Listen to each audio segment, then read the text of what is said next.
인생 게임에 로그인하였습니다. 오늘은 좀 자극적일 수 있는 주제를 들고 왔는데요. 저는 정치적인 의도를 가지고 어떤 얘기를 하려는 게 아닙니다. 그러나 감성파리식으로 이용되는 남북 통일에 대해서는 우리가 냉정하게 한번 짚고 넘어갈 필요가 있습니다. 일단 한번 이야기 나눠보시죠. 잘못 얘기하면 사람들이 원수가 되는 대화 주제가 있습니다. 바로 종교, 그리고 사상입니다. 이 종교와 사상은 같으면 너무 쉽게 한마음 한뜻이 될 수 있는 반면 다르면 왼수가 될 수 있는 주제로 사이가 나빠지고 싶은 상대가 있으면 이 얘기만 계속하면 됩니다. 왜 그럴까요? 예를 들어 종교를 보시죠. 기독교는 유일신 사상을 갖고 있습니다. 즉 여호와 하나님 한 분만 신으로 경외하는 종교입니다. 기독교를 믿는 사람에게 여러 신을 믿는 다신교나 타 우상을 숭배하는 종교는 배척해야 되는 상대입니다. 따라서 각 종교를 믿고 있는 사람은 화합이 불가능합니다. 왜냐하면 유일신을 버리는 즉시 해당 종교의 근본을 버리는 것이 되고, 반대로 다신교자 역시 본인이 믿고 있던 여러 신들을 부정하는 셈이 되기 때문에 이건 합쳐질 수가 없는 것이죠. 이 종교 못지않게 화합이 안 되는 게 바로 지금 말할 오늘의 주제 사상입니다. 그리고 이 사상이 남북한은 너무 다릅니다. 그래서 다르다기보다는 서로 합칠 수가 없는, 양립할 수 없는 존재의 사상을 갖고 있습니다. 그래서 통일 감성파리에 우리가 흔들리지 말아야 한다는 이야기입니다. 구체적으로 뭐가 다르냐고요? 너무나 큰 두 가지가 다릅니다. 첫 번째, 남한은 자본주의, 북한은 공산주의 국가입니다. 사실 이 하나의 차이만으로 둘은 화합이 불가능한 체제입니다. 근데 생각보다 많은 사람들이 그게 뭐 어때서? 하고 넘어가는데요. 우리나라 사람들이 똑똑한데 철학에 대해서는 어린 시절부터 공부할 기회가 잘 없기 때문에 이에 대해서 생각을 잘 못하기 때문이죠. 둘의 결정적 차이가 무엇일까요? 바로 재산의 사유화를 허락하느냐 마느냐입니다. 자본주의에서는 내 재산을 내가 소유하고 조정할 수 있습니다. 여기에서 자본을 많이 가진 자와 갖지 못한 자의 격차가 생길 수 있겠죠.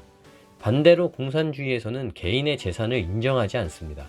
모든 것은 공공, 즉 국가의 것이죠. 여기서 모순이 생깁니다. 어떤 사람은 좋네, 공공이네, 공공으로 사용하지 누가 독점하고 소유하면 불공평하잖아. 근데 문제는 국가의 것이라고 하면 사실 국가를 통제하는 누군가 혹은 어떤 세력의 것이 되는 경우가 많다는 것이죠. 국가라는 이름으로 자원을 특정 세력이 차지하게 되는 경우가 있다는 겁니다. 이것은 소수의 일부 세력과 나머지 국민들 사이에 큰 격차를 만들게 됩니다.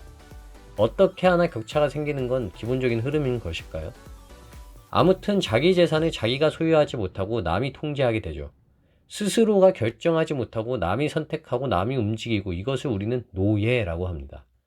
어찌되었든 한쪽은 자신이 모은 자산을 자유롭게 자기가 쓰려고 하고, 다른 한쪽은 자산 같은 건 없다, 모든 것은 국가의 것이라고 못 박은 것입니다. 정도의 차이가 있지만 이것은 큰 차이입니다. 예를 들어 내가 쌀을 수확해도 일단 국가의 것이니 회수 배분받는 시스템과 내가 수확한 쌀은 내가 갖는다는 시스템은 당연히 공존할 수가 없겠죠. 즉 협상이 거의 불가능한 체제입니다. 한쪽이 양보하면 해당 시스템을 완전히 부정하게 되는 것이기 때문이죠. 근데 만약 두 국가가 합친다면 당연히 둘 중 하나의 체제로 들어가게 될 것입니다. 그게 아마 우리들이 생각하는 통일일 것이고, 우리는 당연히 통일하면 우리나라식으로 그대로 살 것이라고 생각하지만 과연 상대방도 그럴까요? 만약 한쪽이 그래 너네 시스템으로 살자라고 하면 평화롭게 될 수 있겠죠. 근데 현실성이 매우 떨어집니다. 말했듯이 한쪽은 자신의 근본 자체를 버리게 되는 것이거든요. 그러니 쉽지가 않죠. 억지로 하면 전쟁을 해야 하고요. 게다가 공산주의 사상에서는 개인 재산을 가지고 있는 자본가는 그들에게 적입니다. 노동자를 착취하는 사람들인 거죠. 반대로 자본가에게 공산주의자들은 자신의 자본을 그냥 가로채려 하는 악당인 셈입니다.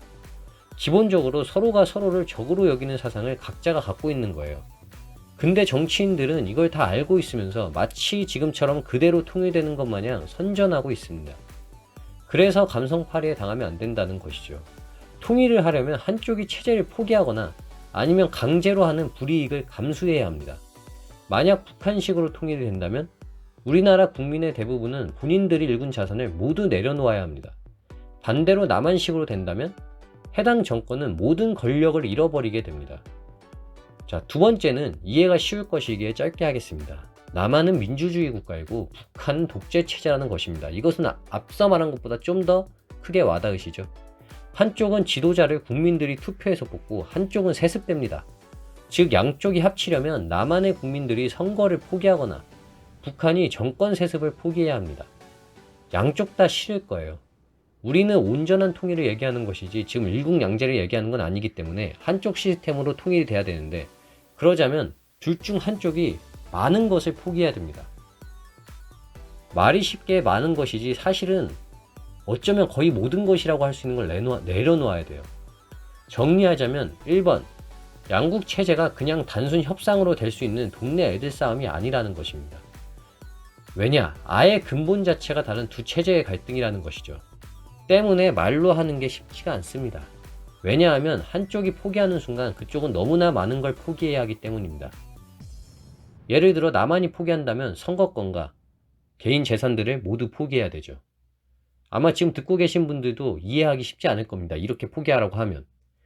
2번, 그러면 말로는 안 되니 전쟁? 이건 양쪽 모두를 파국으로 이끄는 선택입니다. 하지만 한쪽이 압도적으로 강한 힘을 가지고 있다면? 때문에 양쪽은 철저하게 힘의 균형을 지키려고 노력하는 것이죠. 한반도가 한민족이라는 말은 저도 너무 좋습니다. 저 역시 남북한이 평화롭게 발전하는 날을 언제나 그리고 기대하고 있습니다. 그러나 달콤한 말과 감성파리로 통일을 팔아먹는 정치인들은 우리가 경계해야 할 것입니다. 이상입니다. 부족하지만 들어주셔서 감사합니다. 좋아요와 구독은 영상 제작에 큰 힘이 됩니다. 감사합니다.